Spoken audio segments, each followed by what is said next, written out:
So you can tell when somebody don't know how to deal with your issue because they avoid you. That's it. Stop right there. That creates more trauma. Stop right there. Stop right there.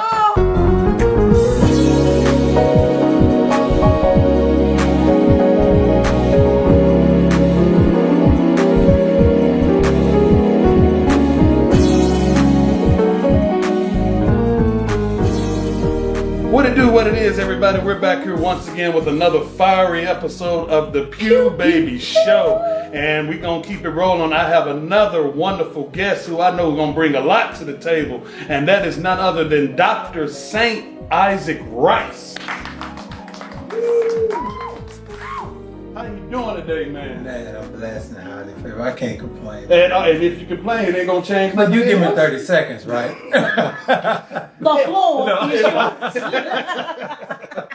But we go way back. Yes. We know, not to put an age on us, but I've known you easily over 20 years. Yeah. For we met at church. Yes. Our families know each other. We kept, we haven't stayed in a relationship, but when you're a friend and you know that's somebody that you can go to all the above, even though you don't stay in contact, that's still a real one. That's it. So that's what type of relationship. I know your kid. We was in coming up together. Coming up to church, children, everything. Yeah. children church, youth department. We went on a lot of mentoring men, which I'm sure you're going to bring up.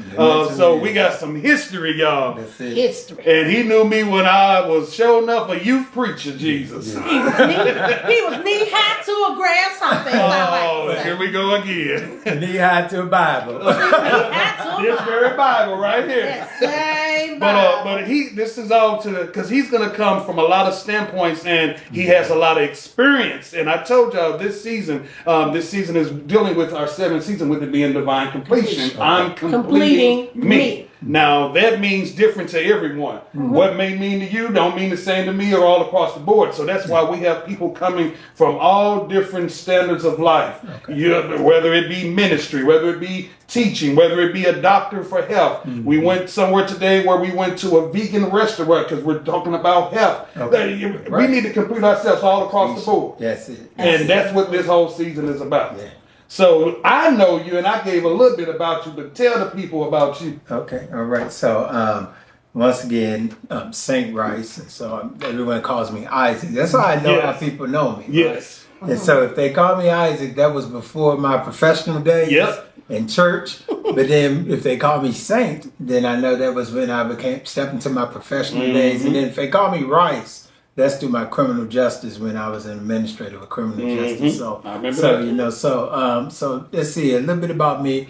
I am first generation St. Louis, and both sides of my family are from Alabama, and grew up in North County. So I don't know. I know you have a global audience and what have you. So but grew up in North County, and we all do that shout out for our schools from the Ram, Riverview Gardens Ram. Don't you do it. Don't you do Which it. one is it? Oh. See, he said Which one is he it? Which one asked is for, I attend the Central Visual and Performing Ah, Arts High see School. that. You open that door. See, he opened it, so I had to walk in. Chris.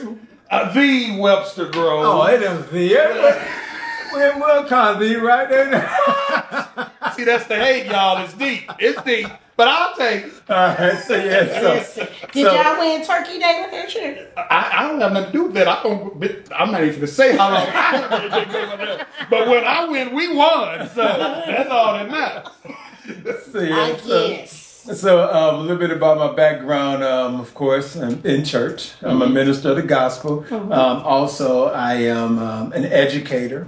So, and I just messing with Chris. I earned my doctor. So Not honorary. Not honorary. It was several years of studying and writing and researching. Thesis. And providing a defense, and so the whole nine. My current area is in higher education. So I'm an associate provost at the Lincoln University in Missouri, HBCU. Right. So I have to say that because somebody else is in the room, and I have to bring her on screen. So my beautiful wife, Dr. Laveda Rice. I'm a married man, and and both she and I are higher ed professionals, and she's at the Harris Stowe State University. This is about me. They're not. to know. While we're on that real quick, because my daughter graduated from the Florida A&M University. All right. Every time you mention a HBCU, you have to put that "the" in front of it. Because you got to put some respect on that name. That's right. So, just in case y'all were wondering, because some people be like, why every time I hear a HBCU, they got to say "the," because they have to put some respect on that name. And shout out to Star, because Star got her bachelor's degree last February. Yeah, congratulations. Yeah. So yes, and one of the reasons why we have to do that is because we have to honor the history of HBCUs, Absolutely. right? And the impact that HBCUs have played in the evolution of not just education but also Black culture. Yes. Absolutely. So when HBCUs were first founded, it was a time where African Americans were not allowed to learn, right? And so when we're looking right after slavery, and I'll call it chattel slavery, right? And so right after chattel slavery, and we had a thirst and a desire to really learn, right? It wasn't that and I have to say this because both my wife and I have been to Africa, and so and we enjoy our culture.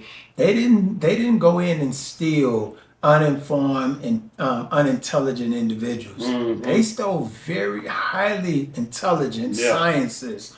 They stole farmers, they stole architects, they stole individuals who had skill sets and brought them over. The difference had to do with, I didn't mean to get out into this, but the difference was it was a language issue, right? And so when you silence a group of individuals and you don't allow them to talk, right, and you don't allow them to get a shared language, then you can continue to keep them in bondage. And so through torture, through violence, and the Black culture in the United States have always dealt with violence. We've always dealt with this issue where we were forced to minimize just the intellect we had. So going back to my initial thought, HBCUs provided a place for us to be able to continue to build on that intellect in an educational sense, but then also laid the foundation for what Black culture would look like after we were actually allowed to be educated. So there's so much we could talk about that.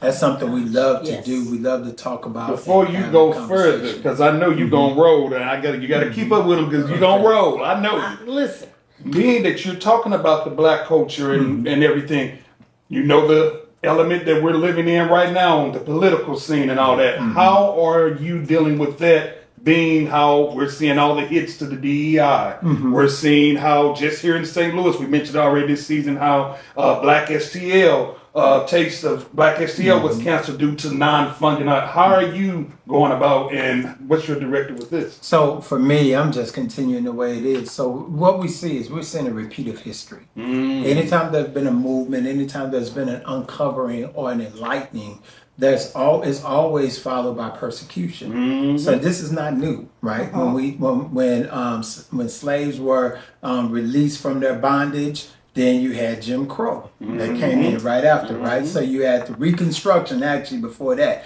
Reconstruction, which was the idea that Lincoln provided, quote unquote, and the only reason why I say it because history recognizes him as being the individual who wrote the Emancipation Proclamation, things like that. Right, but then right after that, you had you had the Reconstruction, which led to Jim Crow. Jim Crow was just an attack. It was an attack on the truth. It wanted to create this narrative about, in particular, Black men, right? In particular, Black men, as Black men being a threat to society, what we were once viewed as individuals who could be trusted, depended upon, but now they want to give a different narrative. We were lazy, we were threats to society, thugs, all those narratives, right? And so now it's a little bit different. This right after the civil rights, then you have this idea of desegregation, right? Segregation worked in some ways for Black communities. That's why our communities thrive, because we could keep our resources in our community. But once those resources started going into, unfortunately, Webster Grove and all these other spaces, right?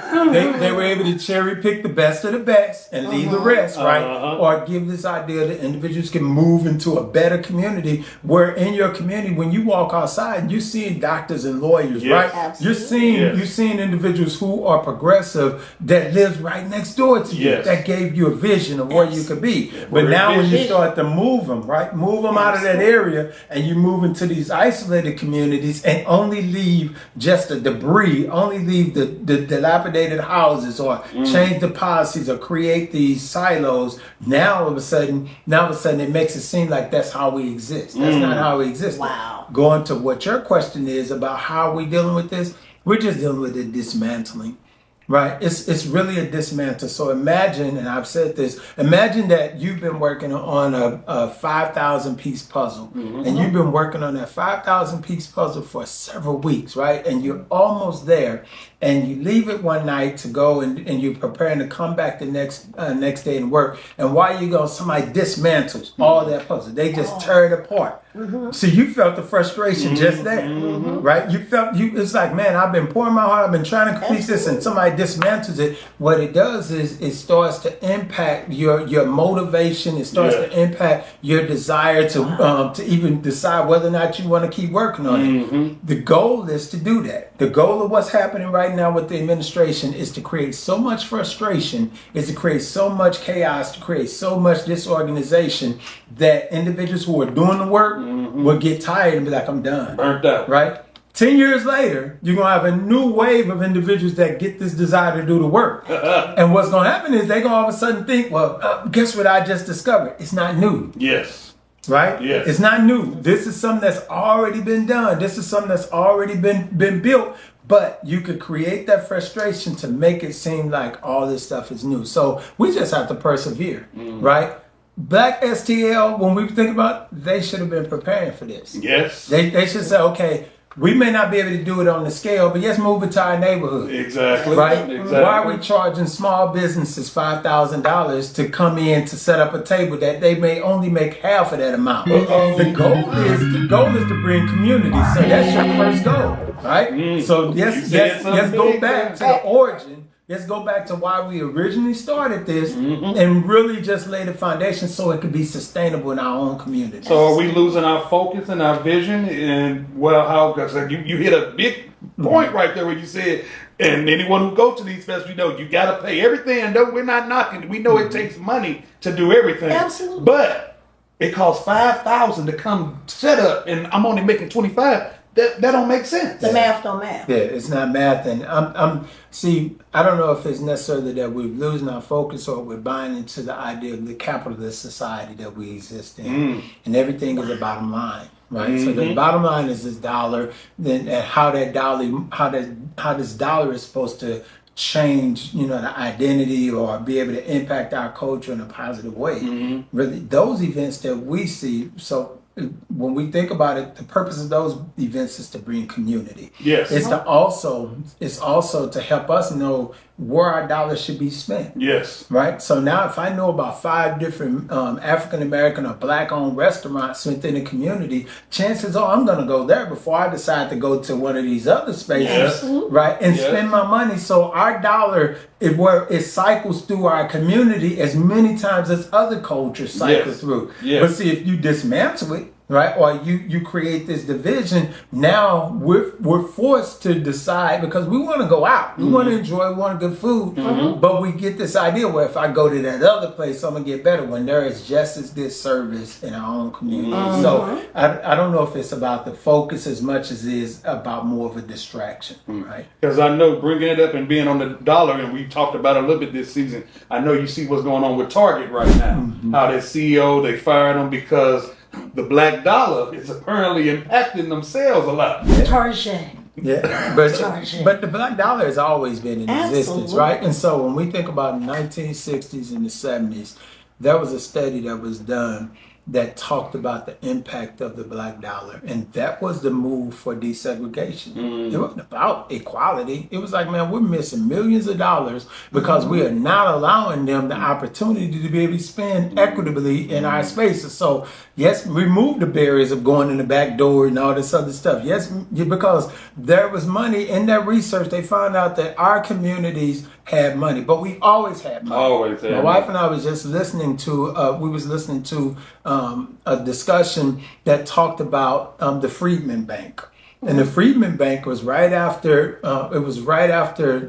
slavery, and all the blacks was putting their money into the savings, into this banking system.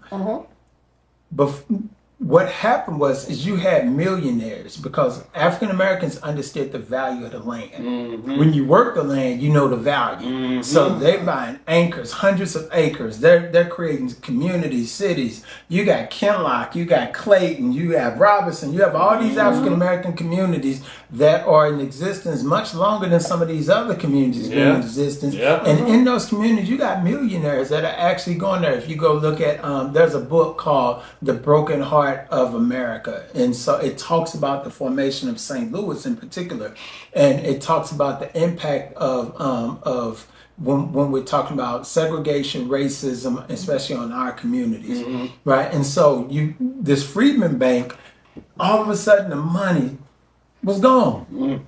These millionaires. And so, and the goal is to prevent generational wealth. Be wealthy while you're while you're living, but don't pass that money on. So if you think about any of our black athletes, black actors, things like that, before they died, many of them died poor. They lived wealthy, but they died poor. Because the goal is don't pass that money. Think about the lottery system. The lottery system is set up where that you can't transfer that money. Because wealth, true wealth is transferable. It's generational. Riches is just through your lifetime. That's right. So that's what when we're thinking about what's going on and the impact of what's really happening within our community. We've always had monies. We would be per capita. We would have more millionaires if we were taught how to better manage and how to invest in things of that nature. So my goodness, that goes back to I was gonna say you just opened another door there now. I'm trying not to walk through it, but why are we not knowing? Now you say it's because we haven't been educated. Why are we not getting the education? Is it because we're not being taught, or do we not want it? It could be a mixture of both, and I don't think that those are the only two options. That because the other thing you have to remember, we're socialized to think in a poverty mindset, right? And so when you socialize to think in a poverty mindset, then it's a breaking of that mindset. It's the breaking it. So a poverty mindset teaches us that I have to get those $300 shoes, right? Because everybody, I have to wear the $300 red bottoms or whatever. I have to wear the $500 suit, but live in an apartment. I have to do these things, right? And so that's a poverty mindset. It don't mean that you're poor. It's just how you manage what you do have. And so I don't think it's just that cut and dry as much as it is also the barriers. So there's a theory. What's it called? I knew it was no slip of my mind. Ultimately, what that theory, what the crux of the theory is, when you try to use pro-social avenues to create wealth, but it's all these barriers. So we always talk about they move the goalposts, right? It's these social structures, and the first social barrier is the education system that we're in versus other schools, right? Other school districts, the lack of resources, the chaos, the policies, all those things, right? So you go to school, go 12 years, and then go to college. And then find out that the academic introduction or the academic scholarly content that you've been introduced to is so much farther behind other communities, right? So that's one of the areas that impact. Also, the destruction of the black home. And so when you destroy the black home, then it creates this mindset of poverty as well, right? And that's very intentional. We have to think about that. So if you go to Springfield, Illinois, you go to the Abraham Lincoln National Library, the first thing you see is a picture of what slavery did to the black community, to the black home, right? So when you walk in there, you see slave masters. You see two slave masters that are pulling the black man. You see one slave master master that's pulling the black woman. You see slave master that's got the kids and pulling them, right? These are slave catchers. That's a picture of what the United States did to the black community. That's a picture of what it did to the relationship between a husband and a wife, a black man and a black woman. And I'm talking specifically about, I know your audience is more diverse than that, but I have to talk about. Oh, you know, we keep it real. Right, so, Absolutely. you know, because, and so when you think about the impact of that, right? So imagine this, you imagine in slavery, so that you and your first of all, you weren't allowed to be married. Marriage was an arrangement based off of the slave owner's agreement because you agree to work. Yep. And as long as you agree to do what they say, then they'll let you stay together. The problem is the contracts can't stop covenant. That's the issue. So the contract that individuals, the contract that the slave master has set up can't stop the covenant that exists between individuals who know in their heart that there's power in marriage, there's power in relationships, right? And so, but they have no control over the social issues. So now it's 3 a.m, you know, master's up at the house and he's doing what he got to do with his other buddies who's visiting him and all this other stuff. They come down, you hear them, they've been drinking, they've been doing whatever. They don't even knock on the little shack that you've been shared.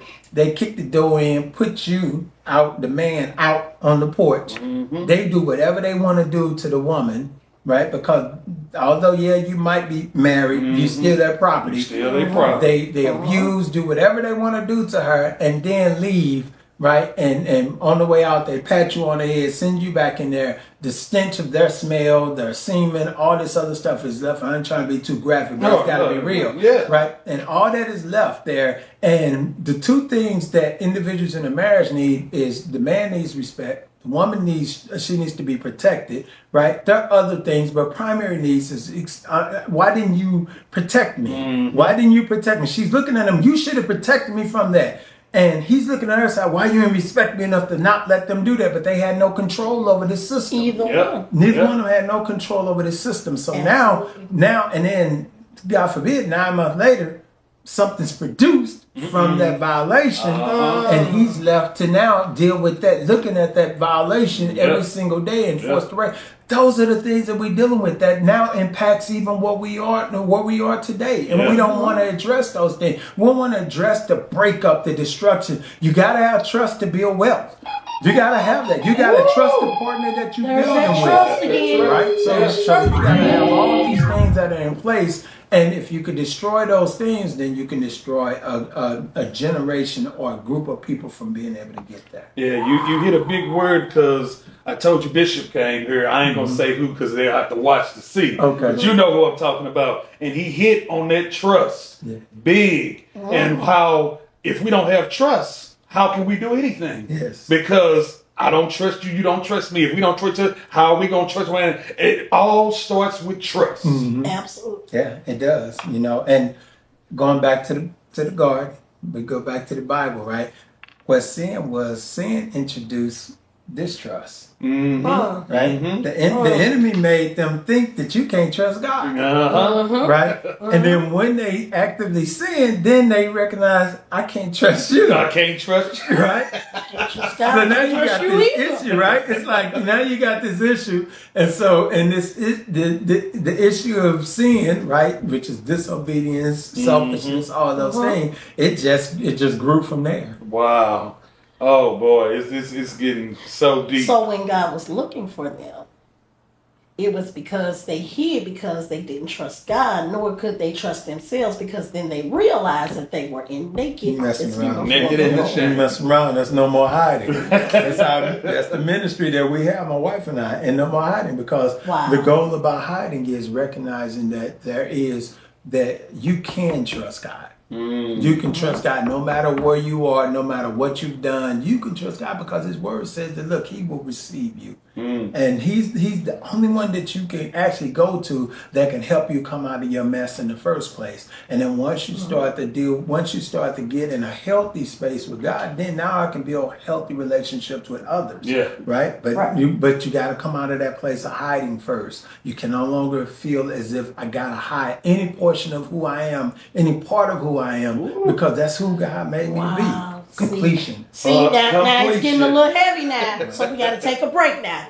Now that's going to give you a time to go get you a drink, a little pop, a little soda, a little water, whatever you want to do. Go get your kin folks together. Call somebody and tell them that the Pew Babies are on the air, and we will be right back after this break.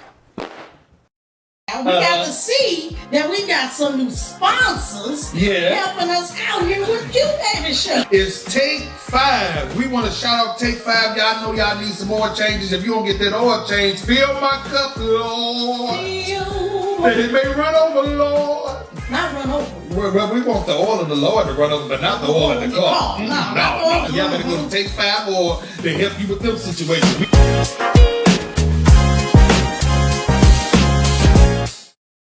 All right, everybody, we're back from that break. I hope you're ready because we're going to jump right back in. And the conversation have been so good. I hope that you call somebody and tell them that they need to tune in because we're about to go even deeper. Let's go deep. Now, you talked about your ministry because we want to give you some time to talk about that before we're going to explain and go over that some. So, No More Hiding is a ministry. And you mentioned earlier when we talked about men mentoring men. So No More Hiding is actually birthed from, I would say Men Mentor Men was maybe the second stage of what this is. And so initially the purpose of No More Hiding had to do with men. And so many men, there are a lot of outlets for women to have conversations. Absolutely. There's a lot of outlets for not the same for us though. Not the same. And not to mention most men are not going to, they're not going to open up in those safe spaces. So and so I was going through. So you know James Henderson. Yes. And so James died suddenly. He was my brother. You know. So we weren't blood brothers, but we grew up kind of like Chris talks about growing up in the church, and I think James and I became good friends. He along with Pastor Roy Irving and different other individuals, but James and I shared a particular bond. And so when he passed away, it was such a shock and so devastating, you know, to my just being left. It was like, man. A couple years later, my little brother, who you know also, DeAndre, my little brother DeAndre passed away, but this was a different experience, and so he died from an overdose. He had what we call a co-occurring disorder, and that's an individual who has mental health as well as substance abuse issue. Right, and so and a lot of people don't know some of the issues that my little brother dealt with that led up to him being in that space, and mind you, we growing up. We're in church and the whole nine. But I think about your generation quite a bit because you are kind of you were the end of his generation, but I think about some of the other young men and women that were part of his generation and the things that they went through and had to endure, and some of them ended up in the same situation. Well, when I had to walk through doing the funeral arrangements and identifying the bodies and things like that, I remember standing there and I saw me.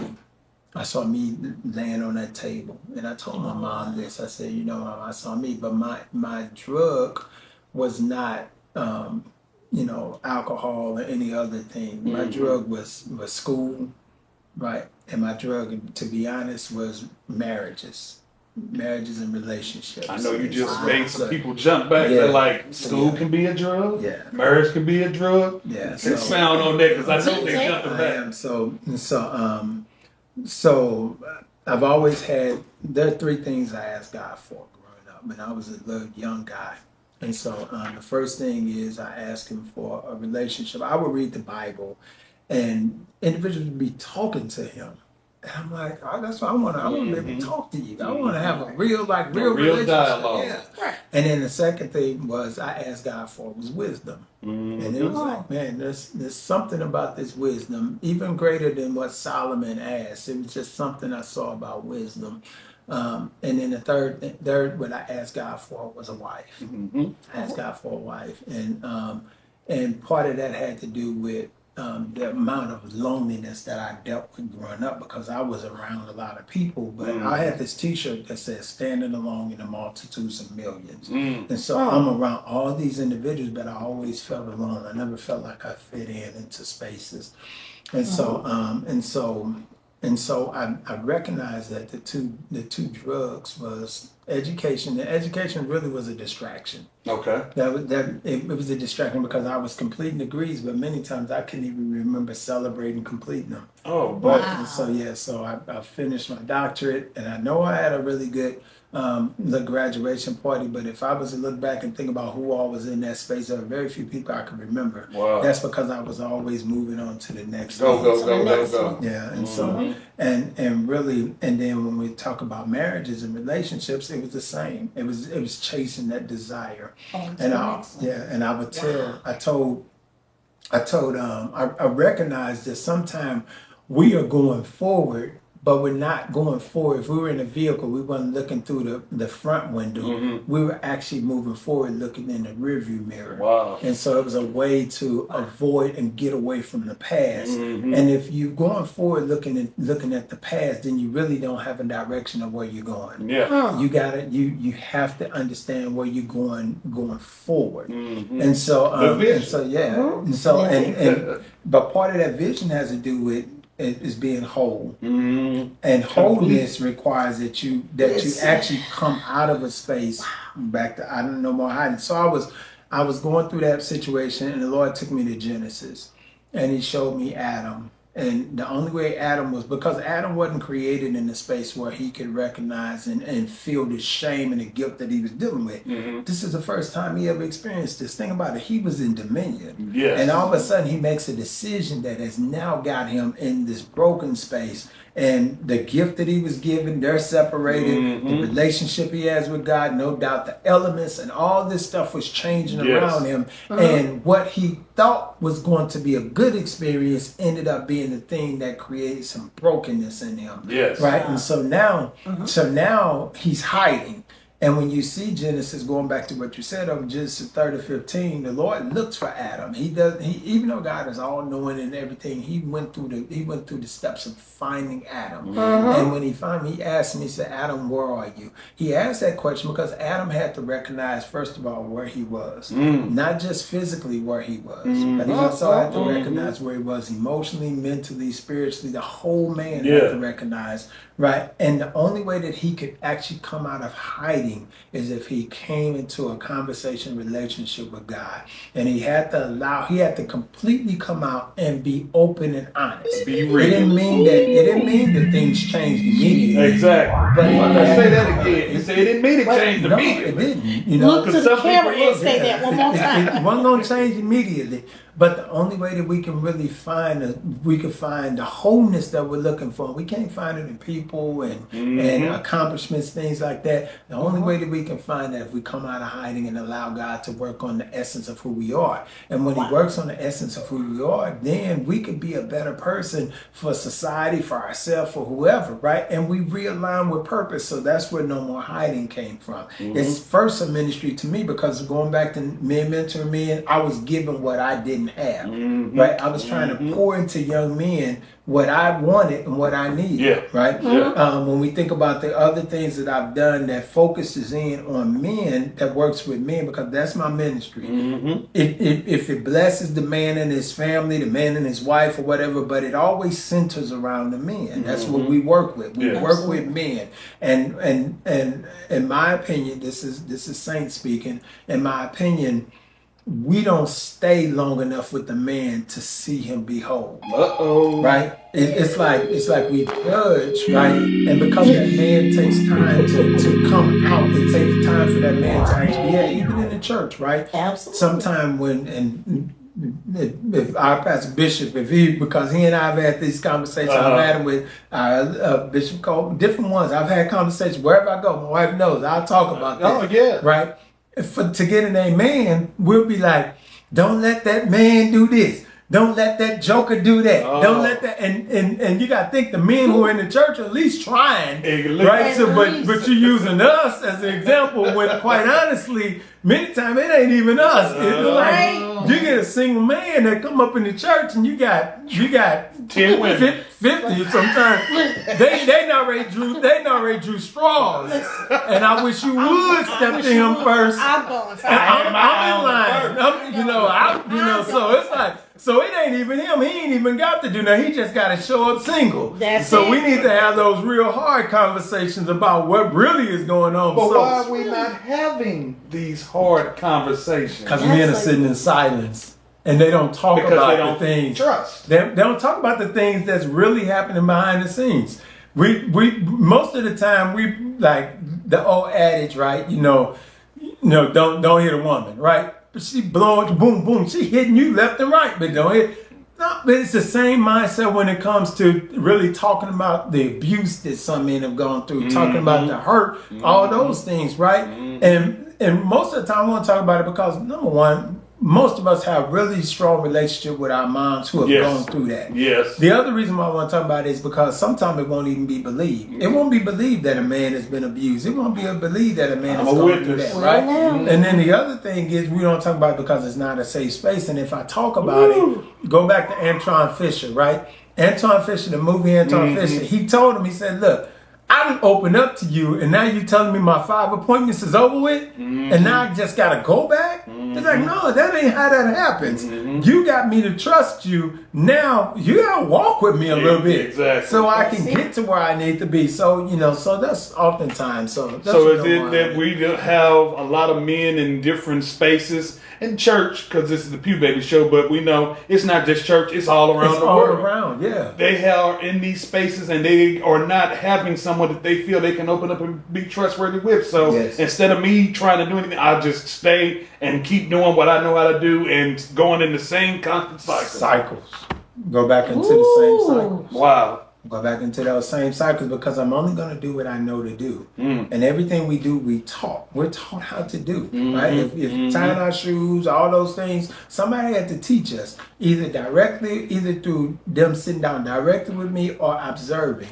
And if someone's not sitting down, a man is not sitting down with me directly and saying, okay, young man, old man, whatever the case is, let me show you how this is done. Or I have healthy places where I can observe what's happening and being able to absorb what's happening, then then it's going to be issues. I'm going to stay in the same space.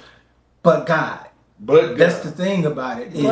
But God is able to go into spaces where he don't really need another man or a person to show you something. But he do need us to trust him. Yes. He do need us to. He needs us to submit and.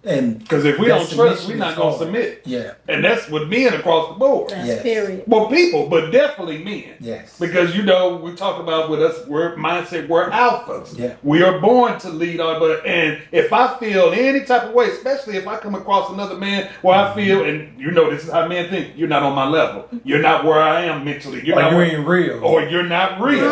Because we can sense fakeness, can't we? Yeah, we're looking. We're watching and saying, okay, you good. And we're gonna watch a while. We're gonna watch a while. You see that one slip up. Yeah. And we might give you a hustle for that one. We might give you a hustle for that one because we recognize, especially if I recognize that I myself, be it but grace, so go I, right? But if you consistently keep doing the same thing, right now, that becomes the issue. It's like, and I may even call you on it, respectfully. Hey, don't do that, But then if you do it again, because the first thing you're gonna say if I don't say it, well, you never told me. You didn't bring it to my attention. I brought it to you. We sat and had a whole meeting. About it. Yeah, talked about it, and then from there, any relationship would be superficial. And that's when you begin to see all the different relationships that's tied to that man going through crumbling, whether it be family, relationship, children, job, all the across the board. Because if you're not complete, you're going to be not complete in all these other different areas. That's true. That's key. So no more hiding. The focus. I went back to to school, got a master's in mental health counseling. And so because we want to take a holistic approach, my wife and I, we work together, we're building, and it's not just a regional. God has given us a global perspective. So even when we were in Africa, we were doing works within the different communities, giving back to those communities, trying to learn. Our book Iron to Iron, and so it's a shameless plug. It's Iron to Iron. This is an opportunity for a lot of men to be able to have a conversation. So these men who you see around here are men who have impacted my life in some shape, form, or fashion, either long term or short term. And so God dealt with me and said, give them a voice, because oftentimes men don't have a voice. And so each of them have written an essay on a different perspective that deals with a man. And so I had individuals who have called and written us and said, and notice it says words of wisdom, experience, and inspiration, right? And so I had people have called and reached out and said, man, I read this over and over, and each time I get something different out of it, because it's just not my voice, it's the voices of men, family, ministry, all these areas that impact the man. And so this is one of the books, and then this is a journal, and so often as men we don't take our time to either write, because writing is important. Writing creates a history. Your mama wrote a lot. Yes. And actually think through the things that we are going through. So this journal is a way, and it deals with different issues. These are men who I removed names, and some of these are my own personal experiences, and I removed the names, but I talked about the issues such as being molested, such as going through divorces, things like that. Oftentimes men go through that we don't talk about. We don't have a space to talk about, and people wonder how do we end up? We're asking what's wrong instead of what happened to you.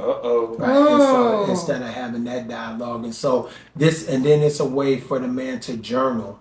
To be able to journal his thoughts and feelings and things like that. And this is actually the first level. If you go to any therapist, and I believe that therapy is important for men. I went through and I still meet with my therapist from that time that I talked about with my brother, what have you. And so being able to actually have conversations, but when you sit down with a therapist, a good therapist would not only let you talk, but they'll also give you assignments to write, because you have to start to make amends. Think about David writing Psalms 51.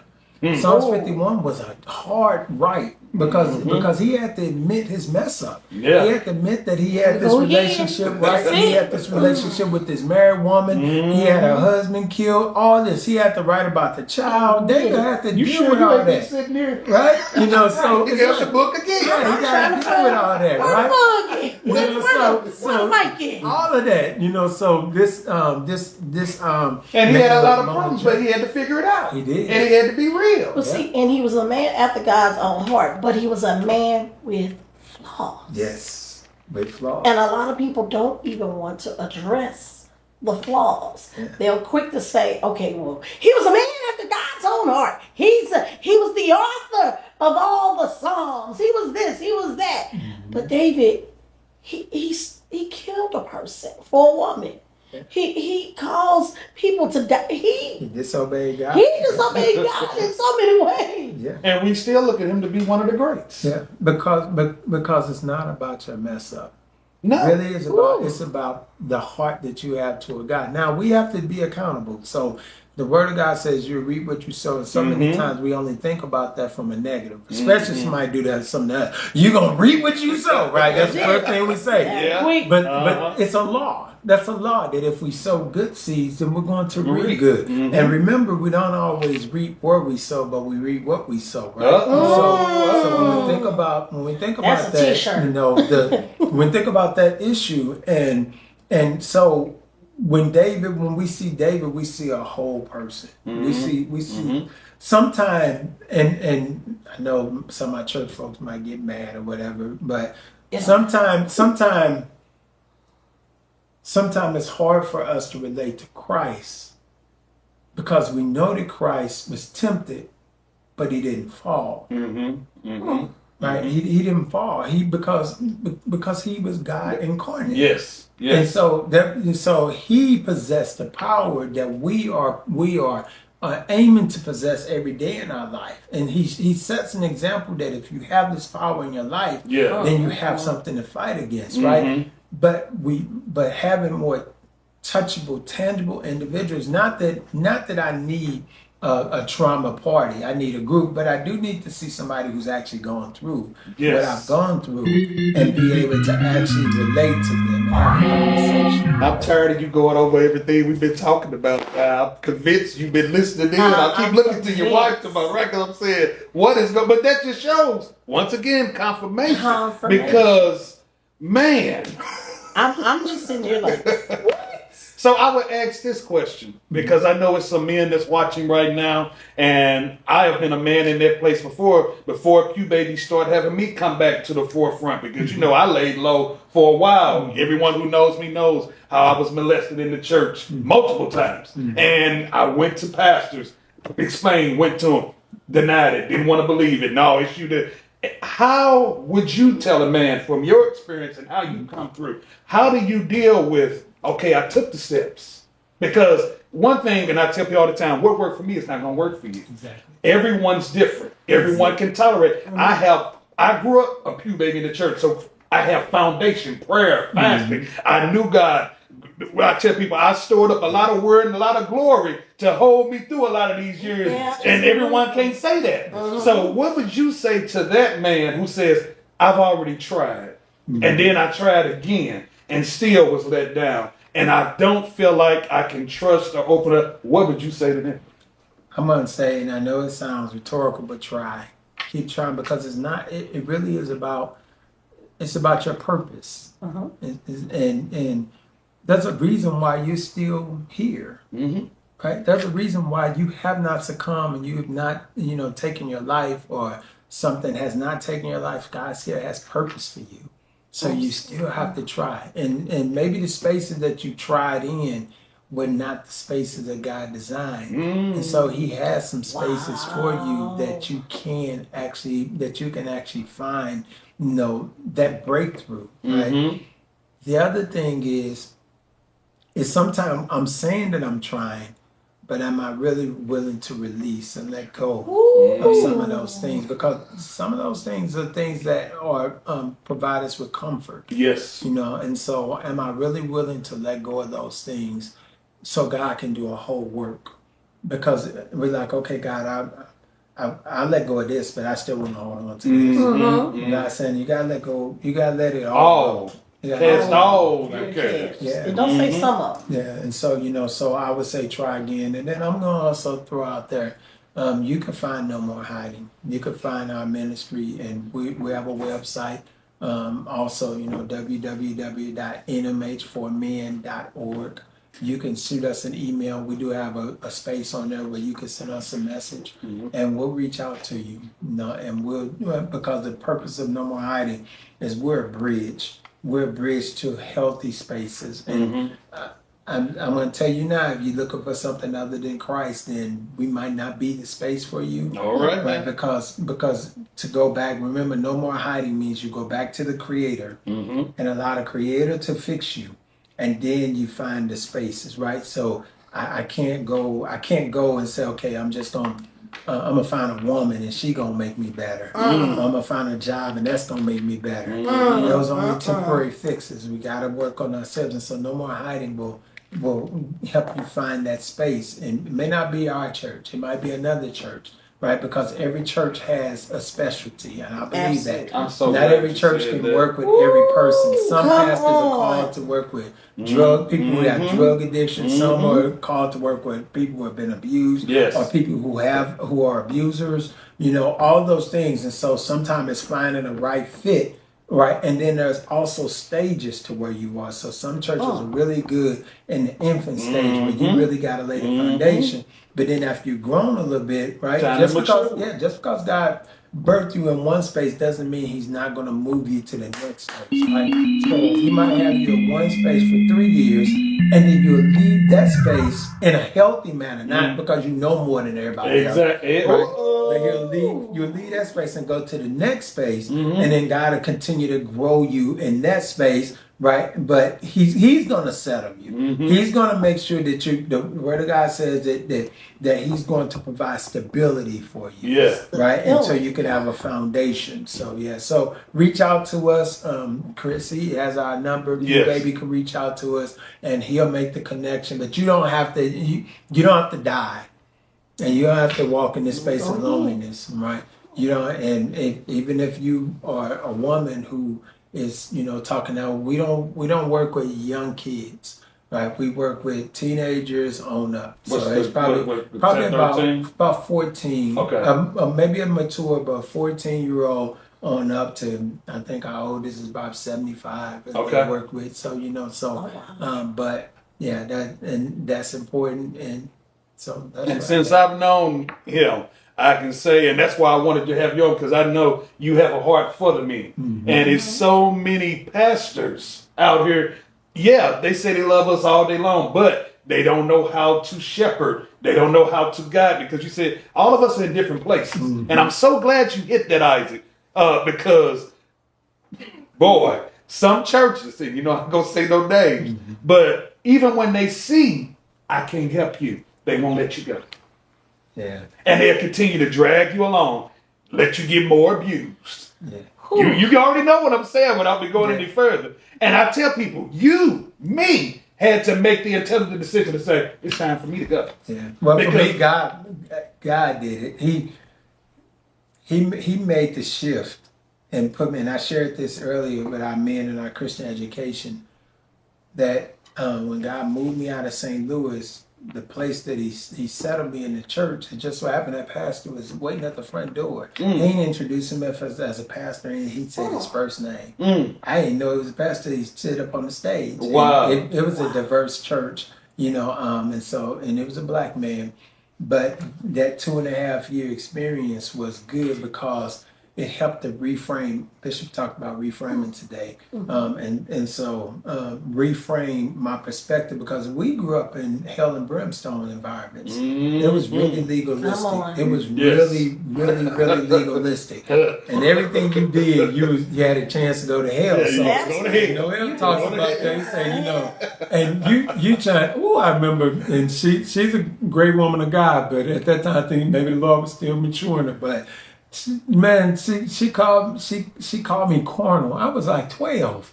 She called me carnal because I did what a 12-year-old boy would do, which was one Sunday you date one girl, one Sunday you might like another girl, and she was like it was like, you know, and that thing scarred me. It was like, because I'm trying to understand what carnal meant. I'm like, for real? I'm like, I'm a kid. Wow. You know, carnality is built in the mind of a child. So it's like, you know, but so it was like, you know, but going back to what you said, and it's so true, right? The issues that I dealt with, I think sometimes the church get used to dealing with, we can deal with alcoholics and drug heads. But when we start to get in some of the other areas that they don't know nothing about, or it's taboo. Like I know you talked, we were on a panel before, and you talked about that the issue with, you know, our homosexual lifestyles and things like that. The other extreme of that challenge is individuals who've gone through multiple marriages. Right? Because it's like they don't know how to deal with those things. And then some of the issues that I tell people, because you know I worked in the prison. Yes, yeah. And I told folks, don't go in that prison unless you for real. Because they're going to eat you up. They're going to eat you alive. Yeah, and so it's like, you can't go in there, you know, with this haphazard, lighthearted, so to speak, think, you know, you're going to convert, because you got people who are dealing with a depth of experiences and challenges in life that your shallow scripture sharing and stuff like that is not going to work with. Yeah. You know, and so, and that was oftentimes the biggest pull, because instead of you just saying that you don't know how to deal with this, you take me through all these hurdles and stuff like that you know, and all that does is create more frustration. Oh, it's like, just say you don't understand. Just say that what I'm dealing with, you don't have the experience. You don't have to know everything. As a pastor, as a they parent, act like they do. you don't have to know. And if we can really be honest, and I know it's probably time for a break, but the best thing we can do as a leader is to be honest and say, I don't understand, because the opposite of honesty is dishonesty and distance. So you can tell when somebody don't know how to deal with your issue because they avoid you. That's it. Stop right there. That creates more trauma. Stop right there. Stop right there. Stop right there. All right. We're going to take one quick more break. We're going to come back on and finish up because I know he's going to go even more. Hold that. We'll be right back. We'll be right back.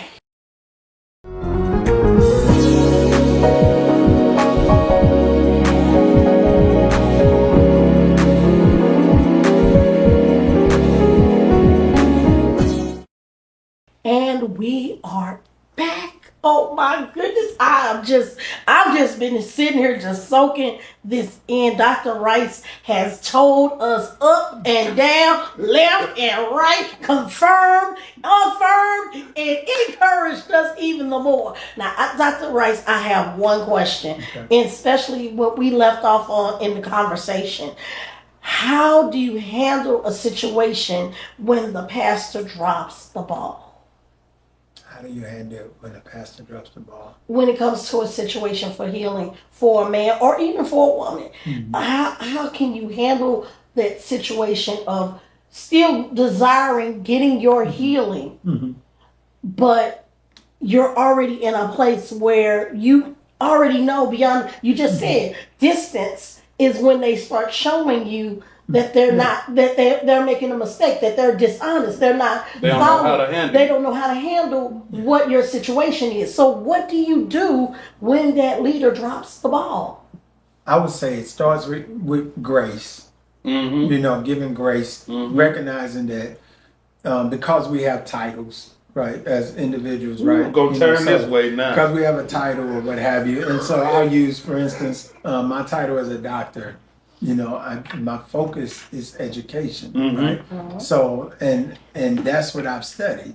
And sometimes our understanding is only limited by what we study. And so if I've not been experienced or exposed to other issues, you know, as a pastor, then I won't know how to deal with it. And if my network of individuals are very limited, then I won't have the outlet to be able to go to and find someone. So as a person who recognizes that maybe my pastor does not know how to deal with this, I start with grace, right? Because I also have to remember, just like he is there or she is there, because they're both men and women pastors, just like they are there to help us. Sometimes God brings us into their life to help them as well. That's right. To grow them, right? So think about Peter, right? When Peter was sent to Cornelius, right? Although God was sending Peter to Cornelius to help him, God was sending Cornelius to Peter to show his biases, right? Because Peter maybe he known that he was prejudiced or whatever the case is, right? And so when God let down that sheet and showed Peter all these unclean fowls, right? And so, but God had a purpose, because he needed Peter to be able to reach out to the Gentile nation. But he had a purpose. So Cornelius coming into Peter's life was just as impactful as Peter's going into Cornelius' life. But then as a person, I also have to recognize that my wholeness and my health, mental, emotional, physical, that's on me. Come on. So I just because you can't help me, that's right, don't mean that I gotta stop now looking for the help. That's right. So think about the one with the issue of blood. She went to many physicians. Absolutely. Over and over. Yeah, so she was like, no, she could have died. But she said, I refuse to die. Even to the point to where she came into Christ and she said, look, one last shot, I'm getting ready to reach and touch them. I know I'm not supposed to. This is against the law. This is against all. But I got to get to it. I got to get, and you got to want your healing that bad.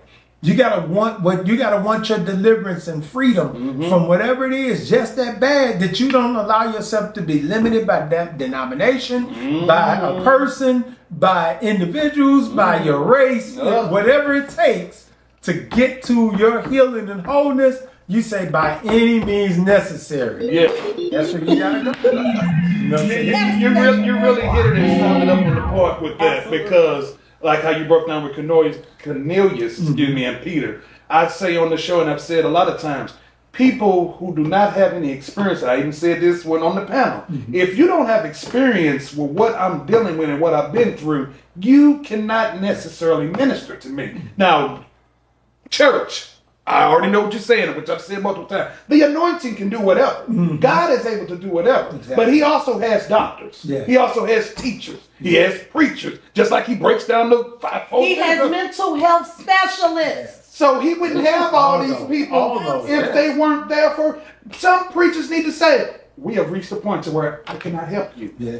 I have someone I can recommend you to. You know what? I love you, but we need to try to look at another avenue to help. But you have so many who are on condescending pedestals. And they deflate because I'm bishop, because I'm prophetess, because I'm this, I'm that. I have arrived. And if you don't want to get in line, it is what it is. But that is not what God is calling you to. Exactly.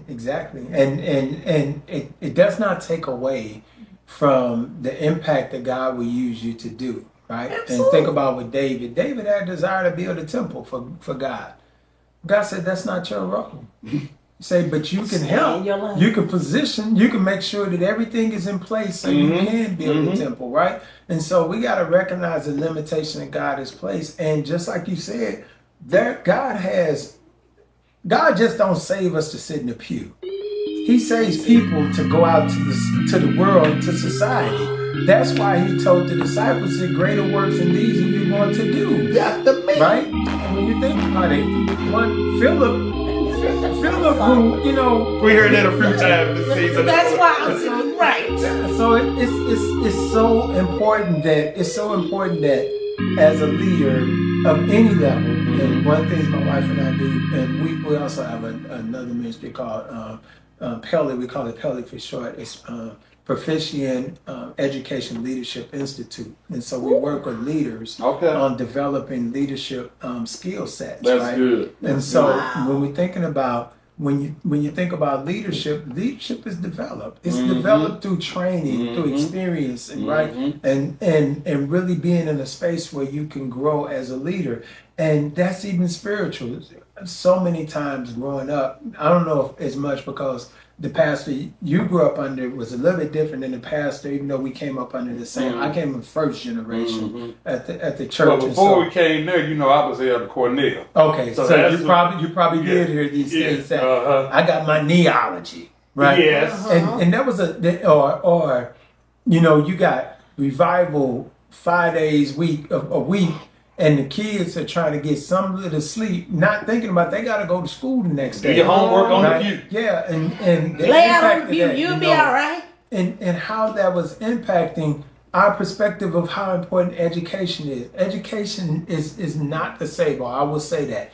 But Paul, I keep going back to it. Paul, the reason why Paul was so effective as a minister is because of his level of education. Paul said that I can speak to any of these, and Paul called on each of those areas. He was a Pharisee. He had set up on the Galileans. He was really educated, so no matter where he went, his education was able to help him to recognize when he was in the Grecian island and he saw the unknown God. He recognized that because he had been experiencing education will expand our mind and our perspective. Yes. But we don't talk about education enough in our spaces of worship. We don't talk about and part of the reasons why talk about Bible education. Yeah, but even that is limited. It's a one-way it's a one direction. Yep. Right. It's a lecture. And if we were probably do a survey on the educational levels of most of our churches, we would probably find there's quite a bit of illiteracy in our churches. Absolutely. And when you have illiteracy, that impacts the ability for people to change. If I cannot understand, you telling me to read the Bible, but I don't understand it. Yes, we do have the patriarchs of old who used to pray, and God showed them how to. But then we had a lot of them that learned to memorize the scriptures, and they were seeming like they were reading from the script, but they just had memorized it so well, and sometimes memorize it in error. Yeah, so we have to have a holistic perspective of this. So hopefully I answered your question Absolutely. Don't allow the limitations of the person who's been assigned to lead you to stop you from getting what you need. Right? Especially if God is saying this is your season to find your breakthrough. This is your season for you to be made whole. Don't let anybody stop that. Yes. Don't let nobody, because at the end of the day, God said that I opened up the door for you. You got to be willing to go through despite the opposition. And your family might be the biggest. God may be telling you, Abraham, that you got to leave. And they tell you think you better than us. No, I don't think I'm better. It's just God has something better for me. I got to go to the next level. I'm held to a different level of conviction. Yes. What he's doing for me, he's not calling you to this, but because he's called, I have no choice. Do it. Yeah. I think about Pew Babies. I know you started it in another space or whatever, and you all had really good chemistry. But then it was time when God said, okay, it's time to go to the next level. No doubt. He said, don't give up on what I've given you.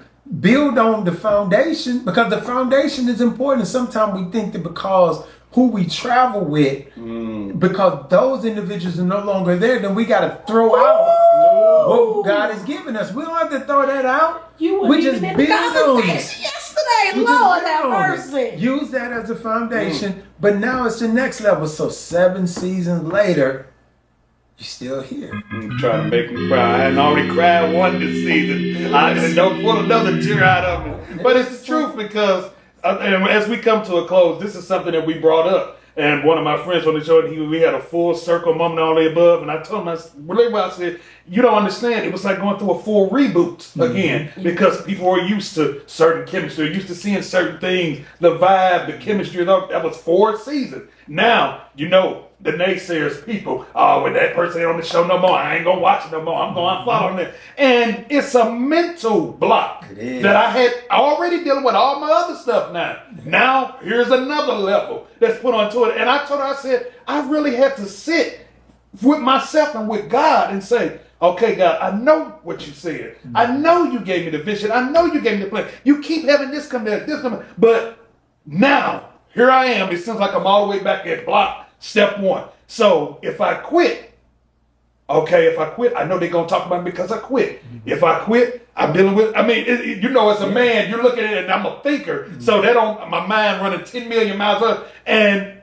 oh God, you just said so much. I'm going to shut up because I'm trying to fight back the tears. But Jesus knows I appreciate you. Because absolutely, Jesus, I'm trying to hold myself right now, y'all. Y'all just don't know. Would you show us your books again, and can you let our audience know how they can get in contact with you to get those books, to bring you in to mentor and to minister and teach some other leaders? How can our audience get in contact with you? So they can reach out to us. Our website is www.nmh4men.org. And that stands for No More Hiding for Men. Okay. And so if you were to go out and you Googled us, you would find us on the website. Our website is there. Or you can reach out to nmh4men@gmail.com. Everything is NMH, No More Hiding for Men. And so both of these. Number 4. The number 4. Okay. The number 4. NMH, the number 4, men. Okay. .org, or NMH, the number 4, men@gmail.com. Or you can reach out to you all, and you all can put us in contact. And the books are just on the website? They're on the website. Okay. So if they were to go in and order off the website, then we would send them a copy of the book. It's also on Amazon as well, but it's a little more challenging to find it on Amazon than just coming directly to us. Go directly to the site. Go directly to the source. We've talked to you. We've told you that for the authors. Yeah. And then we also, we would travel to do conferences, things of that nature. Believe it or not, some of the individuals who I have sold into their spaces or whatever the case, those aren't the ones who reach out. It's individuals who are, you know, strangers and be like, man, the work you're doing, you know, and so you just have to You'd be surprised who's watching. You don't even know. Exactly. Absolutely. You know, so and God makes room for you, and I believe that's that new birth, because sometimes if He keeps you in the same space, then all you see is the same things. But when He stretches you and He puts you in other spaces, Yeah. you know. And then I have to say this: I have to give a shout out to my wife, who has been there. I know those tears, those fears sometimes. You know, because sometimes when what appears to you to be starting over, God is just building on, right? And when you're dealing with the shame and all that other stuff that you got to work through, and God said, no, this is purpose. This is supposed to be right, you know. And so she and I, the work we're doing in the area of leadership and education, you know, and so and everything we do, everything we do is ministry. It really is. It's ministry, whether I'm walking the campus, whether I was walking in the prisons or in the courts, you know, no matter where it is. And the work that we do is about having impact. So our goal is to engage, is to educate, and to enlighten, right? And we want to engage you, want to make sure that you educated so not just have conversation, but when you finish having a dialogue with us, we want to make sure that there's some education in our mind. And then the last thing we want to do is we want to empower you. We want to empower you to go out and be able to do the work that God has called you to do. Because if you remain limited, if you remain only in your space, right, then you only have yourself to blame, right? So I'm done. Well, y'all, before I have to run off, because I'm really over here containing myself, Jesus knows. If you did enjoy this show, and we thank you again for coming and speaking so many gems and God and helping people, because it's needed. That's why the Pew Baby Show is here. You get more nuggets than Chick-fil-A. I'm going to say that out in Catherine today. I'm just saying. But in order so that we can have these talks, because like everyone's not going to get it through the preach word. They're not. Everyone's not going to get it. Sometimes you need to sit at a table and talk about the things that you just be surprised. It's a million people having this same feeling, but no one has been able to talk about it because of the taboo. But we thank you for being open. We thank you for being not someone just sitting there, but bringing, educating, edifying, because that's what it's all about. Absolutely. And I love you and I appreciate you for it, man. So if you all loved it and liked it as much as I did, be sure to like, follow, subscribe, and share. And until next time, the Pew Baby Show. Peace.